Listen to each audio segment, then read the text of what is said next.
का समय है। रायगढ़ गांव के पुराने शिव मंदिर के आंगन में कुछ लोग जमा हैं। पंडित जयदेव एक विशेष प्रक्रिया कर रहे हैं। सुरेश हाथ जोड़े है। रवि और मोहन पास ही बैठे हैं। ओम नमो भगवते रुद्राय नमः। ये गांव की धरती से सारे बिगड़े काम को दूर करे। पंडित जयदेव एक पोटली सुरेश को देते हैं। सुरेश, इसे मंदिर के पीछे रख कर आओ। याद रहे, मंदिर के पीछे रखना, जंगल की तरफ मत फेंक देना। सुरेश पोटली लेता है। वह मंत्रों में खोया हुआ है। वो पोटली को लेकर मंदिर के पीछे जा रहा होता है। तभी उसके नीचे एक पत्थर आ जाता है और वो ठोकर खाकर नीचे गिर जाता है और वो पोटली जंगल में जाकर गिरती है और गायब हो जाती है। अब सुरेश घबरा जाता है। वो किसी को कुछ नहीं बताता, लेकिन जैसी ही वो पोटली जंगल में जाकर गिरती है, उसी समय अग्निकुंड में एक अजीब सी नीली आग उठती है और तुरंत बुझ जाती है। गांव वाले एक पल के लिए सहम जाते हैं। पंडित जी, ये क्या हुआ? तुमने क्या किया सुरेश? मैंने कहा था उसको मंदिर के पीछे रखकर आना, तुमने इस जंगल में घुमा दिया। माफ करना पंडित जी, मैं गिर गया था। अरे, छोटी मोटी चीजों पर ध्यान मत दो। क्या प्रक्रिया पूरी हुई? प्रक्रिया में गलती हो गई। मैंने उसे कहा था कि पोटली मंदिर के पीछे रख कर आना, और ये उसे गायब करके आ गया। इस वजह से पता नहीं आगे क्या होगा। पंडित जी, आप भी ना। पोटली अगर जंगल में गिर गई तो इससे क्या हो जाएगा? होगा रवि, बहुत जल्द पता चलेगा। अगली सुबह गांव के केंद्र में स्थित चबूतरे पर लोग बैठे हैं। सूरज की रोशनी तेज है, लेकिन कल रात की घटना का तनाव सबके चेहरे पर है। देखो, पंडित जी ने कुछ भी कहा हो, पर आज सुबह से ही हवा कितनी साफ हो गई है। और रवि, तुम्हारी गाय ने कल कितना दूध दिया? सही कह रहे हो सुरेश, कल से दुगना। मुझे लगता है प्रक्रिया काम कर गई, बस पंडित जी घबरा रहे थे। हाँ, कल रात के बाद से एक अलग सी शांति है गांव में। हमें लगा था कुछ बुरा होगा, लेकिन ये तो वरदान निकला। गांव वाले खुशी और राहत में बातचीत करने लगते हैं। वे सब सहमत हैं कि प्रक्रिया सफल रही। पंडित जयदेव धीरे से चबूतरे पर आते हैं। उनके चेहरे पर चिंता की लकीरें हैं। तुम लोग क्या बात कर रहे हो? यह शांति ठीक नहीं है। तुम लोग समझ नहीं पा रहे हो। पंडित जी, अब आप रहने दीजिए। कल रात जो हुआ उससे एक पॉजिटिव एनर्जी आई है। हमें लगा था कि प्रक्रिया नाकाम हुई, पर यह तो महासफलता है। तुम लोग गलती कर रहे हो। वो नीली आग गलत थी। तुम लोगों ने उसे बुला लिया है। मेरी बात मानो, ये शांति नहीं है, ये तूफान से पहले का सन्नाटा है। पंडित जी, लगता है आपको थोड़ा आराम चाहिए। जाइए, थोड़ा भजन कीजिए। पंडित जयदेव निराश वहां से चले जाते हैं। गांव वाले अपनी सफलता का जश्न मनाते हैं। गांव के सबसे बाहरी छोर पर एक मकान के पीछे एक इंसान, जिसका नाम दामोदर है, ये सब देख रहा है। उसके चेहरे पर एक अजीब मुस्कान है। सफलता? हाँ, तुम लोग यही सोचो। रात अभी बाकी है। गहन अंधेरी रात। कुत्तों के भौंकने की आवाजें आ रही हैं। गांव पूरी तरह से शांत है। अचानक एक अजीब सी तेज चिखने की आवाज हवा को चीरती है। रवि अपने घर की खिड़की से झांकता है। उसे कुछ दिखाई नहीं देता। सुनीता, तुमने सुना? ये कैसी आवाज थी? लगता है कोई जंगली जानवर है। खिड़की बंद कर दो रवि। रवि खिड़की बंद करता है। तभी गली में एक तेज भयानक छाया तेजी से गुजरती है। छाया अब एक पुराने पीपल के पेड़ के पास रुकती है।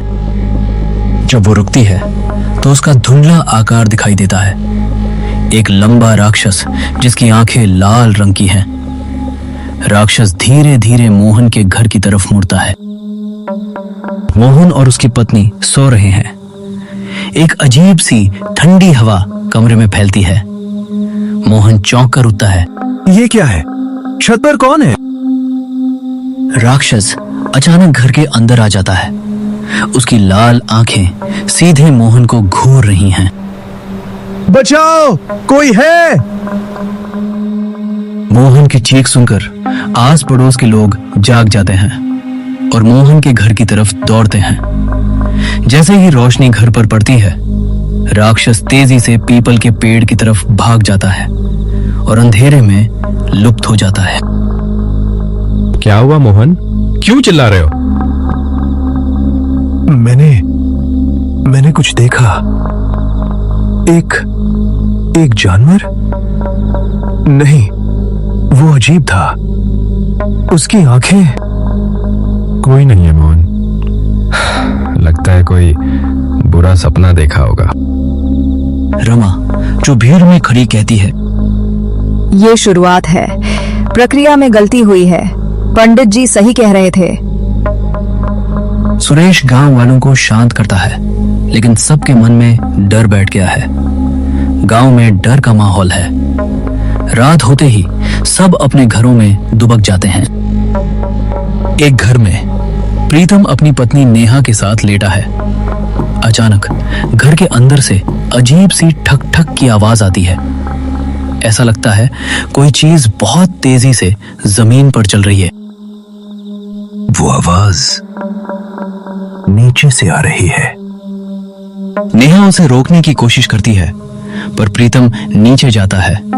वो रसोई में पहुंचता है। सब कुछ ठीक है, बर्तन अपनी जगह पर है। शायद मेरा वहम था। जैसे ही वो मुड़ता है, उसे दिखता है कि दरवाजे के पास की दीवार पर किसी नाखून के निशान है। निशान से काला चिपचिपा पदार्थ रिस रहा है। नेहा! पंडित जयदेव मंदिर में अकेले पूजा कर रहे हैं। अचानक मंदिर के अंदर देवी काली की मूर्ति की आंखें चमकने लगती हैं। वे आंखें खून जैसी लाल हैं और ऐसा लगता है कि वे पंडित जी को घूर रही हैं।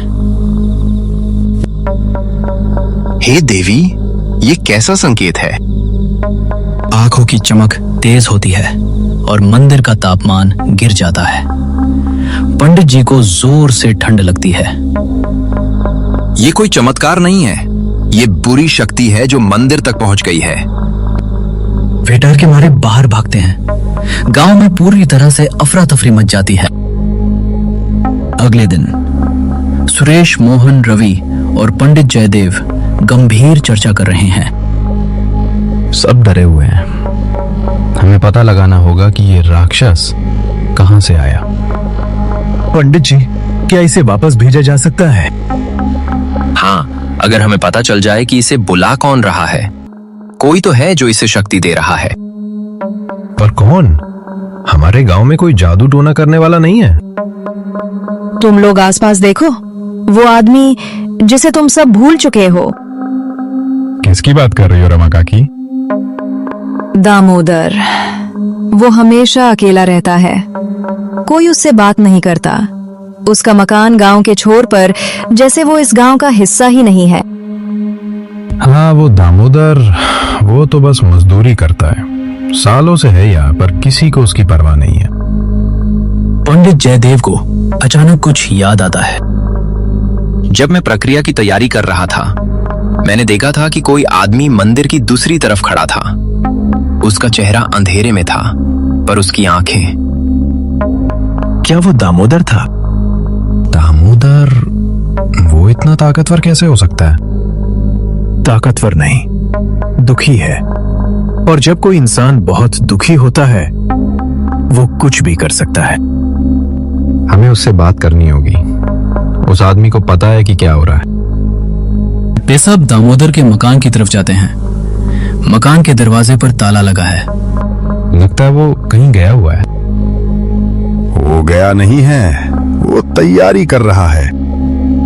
तभी दामोदर उनके सामने अचानक प्रकट होता है। उसके हाथ में एक गहरा लोहे का कड़ा है। तुम लोग किसे ढूंढ रहे हो? सुरेश और बाकी गांव वाले दामोदर से घिरे हुए हैं। हवा में तनाव है। दामोदर, ये सब तुम करवा रहे हो? वो राक्षस, क्या तुम उसे कंट्रोल कर रहे हो? कंट्रोल? हाँ, जब तुम लोग अपनी अंधेरी रस्म कर रहे थे तो मैंने उस गलती का फायदा उठाया। मैंने उसे बुलाया, उसे शक्ति दी। तुम पागल हो गए हो, क्यों कर रहे हो ये सब? दामोदर की आंखें पानी से भर जाती हैं, पर वो खुद को मजबूत करता है। तुम लोग भूल गए, पर मैं नहीं भूला। वो अपनी जेब से एक पुरानी फटी हुई तस्वीर निकालता है। उसमें एक खूबसूरत महिला की तस्वीर है। ये मेरी पत्नी थी। अंजलि, तुम लोगों को याद भी है या नहीं? सुरेश और मोहन एक दूसरे को देखते हैं। उनके चेहरे पर डर साफ दिख रहा है। 5 साल पहले तुम सबने कहा था वो भाग गई। तुम सुरेश और मोहन और रवि, तुम तीनों ने मिलकर मेरी पत्नी का बलात्कार किया और फिर मेरी अंजलि को मार डाला और उसे पीपल के पेड़ के पास दफना दिया। रवि का चेहरा सफेद पड़ जाता है। सुरेश और मोहन अपना मुंह झुका लेते हैं। क्या ये सच है? हाँ, गलती हो गई थी। हम नशे में थे। हमने उसे शांत रहने को कहा, पर उसने शांत रहने को कहा। तुम लोगों ने एक बेगुनाह की जान ली और फिर गांव को यह विश्वास दिलाया कि दुर्भाग्य टल गया है। राक्षस, वो मेरी आत्मा की आग है। वो तुम लोगों से बदला लेगा, हर एक उस चीज के लिए जो तुम लोगों ने मुझसे छीनी। तैयार हो जाओ सुरेश। तुम्हारा अंत शुरू हो गया है। रात हो चुकी है। राक्षस गांव में आतंक मचा रहा है। हवा में धूल और चीखें हैं। गांव वाले भाग रहे हैं। सुरेश, मोहन और रवि अपनी जान बचाने की कोशिश कर रहे हैं। हम कब तक भागेंगे? हमें इसे रोकना होगा। राक्षस को रोकना मुश्किल है। हमें दामोदर को मारना होगा। अगर दामोदर मर गया तो नियंत्रित शक्ति कमजोर पड़ जाएगी। पर वो बहुत होशियार है। पंडित जयदेव एक योजना बताते हैं। पीपल का पेड़, वही जगह जहां तुमने अंजलि को दफनाया। हमें वहां एक जाल बिछाना होगा। योजना के तहत गांव वाले पीपल के पेड़ के पास इकट्ठा होते हैं। रवि और मोहन अपराध बोध और डर से भरे हुए जाल बिछाते हैं। सुरेश मुख्य निशाना बनता है। दामोदर और राक्षस उस जगह पहुंचते हैं। आखिरी बार देख लो अपनी दुनिया सुरेश। हमने गलती की दामोदर, पर तुम अब हत्यारा बन गए हो। सुरेश अचानक जमीन पर बिछे जाल की तरफ भागता है। दामोदर उसे पकड़ने के लिए तेज दौड़ता है। जैसे ही दामोदर जाल पर पैर रखता है, रस्सी खींच जाती है और एक जोरदार धातु की आवाज आती है। राक्षस, जो हमला करने के लिए तैयार था, अचानक कमजोर पड़ जाता है। उसकी लाल आंखें फीकी पड़ने लगती हैं। उसकी आंखें खुली हैं, पर जान निकल चुकी है। उसके चेहरे पर अब भी एक अधूरा प्रतिशोध का भाव है। राक्षस एक जोरदार चीख मारकर हवा में घुल जाता है। खत्म हो गया। हाँ, लेकिन तुम लोगों का गुनाह अभी खत्म नहीं हुआ। गांव में थोड़ी शांति लौट आई है, लेकिन अब अविश्वास और डर का माहौल है। दामोदर और उसके शिकार अंजलि दोनों को एक साथ दफना दिया गया है।